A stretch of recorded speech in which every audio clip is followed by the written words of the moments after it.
What is the difference between the ordinary thief and a political thief?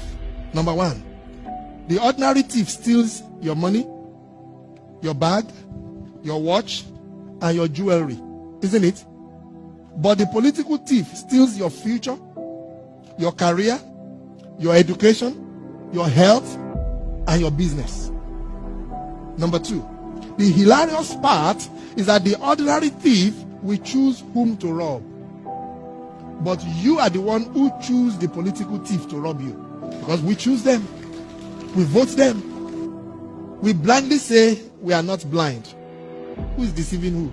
The ridiculous part of the whole issue is that we will fight to defend and protect our belongings from the ordinary thief. Is it not? But we fight each other to defend and protect the political thief. Is that not what we do?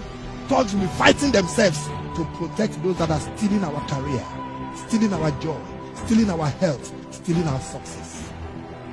What a shame. What a travesty. Calls for us to think and think deep